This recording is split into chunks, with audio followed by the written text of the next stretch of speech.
Good morning, guys. We are going to go ahead and we're going to be talking about bone health today, something that James had asked about in the post where I had asked if you all are having any questions or concerns about your health. So let's start with the basics. So our bones are really an amazing framework that supports our entire bodies.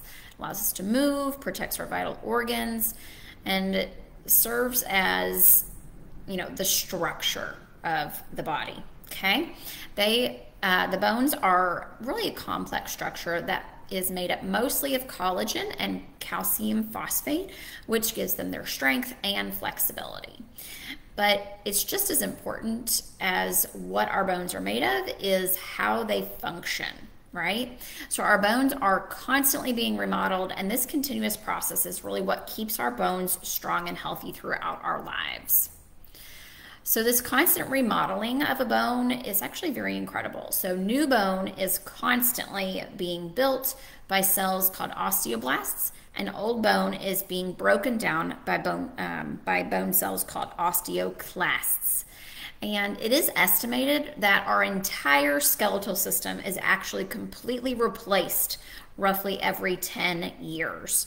So the bones that you're dealing with right now 10 years ago were completely different, right? So this process is influenced by several different factors, which we'll talk about here in just a moment. So one of the most crucial factors for bone health is really what we eat. So calcium is a mineral that is essential for building strong bones, and then vitamin D also helps our bodies absorb calcium from our food. So making sure that we get enough of both of these nutrients in our diet is absolutely vital. But it's not just about the calcium and the vitamin D. There are other dietary factors. You've got to be having fruits, vegetables, and protein. All of these things also play a role in bone health.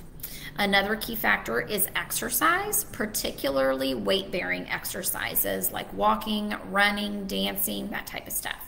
So these activities put stress on our bones, which signals our bodies to build more bone tissue on those areas that are being stressed. And on the other hand, some lifestyle habits like smoking or excessive alcohol consumption can result in weakened bones and increase our risk of fractures. So as we age, this delicate balance between bone formation and bone breakdown can end up shifting. And bone density naturally starts to decrease after we reach a peak bone mass somewhere in our late 20s. And so this ends up leading to conditions like osteoporosis, which is going to also increase your risk of fractures even from just minor falls.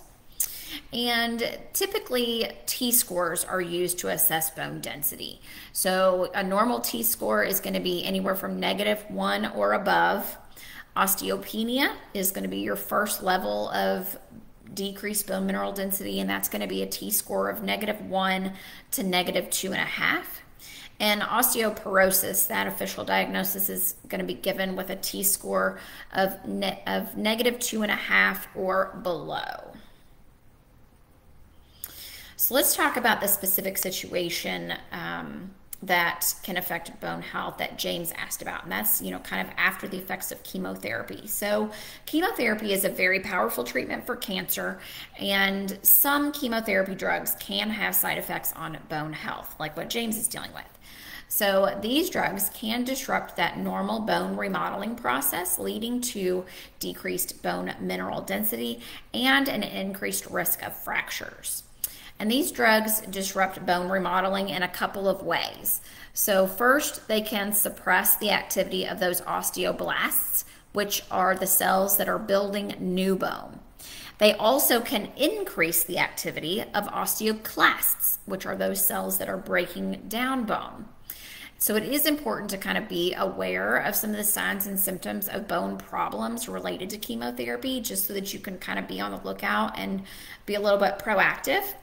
And these can include things like bone pain, especially in the back, the hips, the legs, and also it gives you a higher unusual number of fractures. So even if you, have a minor fall, you can end up having a fracture.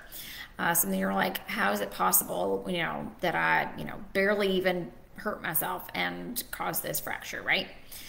And if you are experiencing any of these symptoms, it is important to talk to your doctor right away. So chemotherapy definitely has those significant negative effects on the trabecular bone, which is the spongy inner part of our bones, and it basically results in generalized bone deterioration. So as I mentioned, that chemo disrupts that natural balance between the bone formation and the breakdown, and it suppresses those osteoblasts, those bone building cells, while it increases the activity of the bone osteoclasts, the bone breakdown cells. So this ends up leading to over time, a net loss of bone, particularly in the trabecular bone. Again, that's that inner, less dense inner portion of your bones.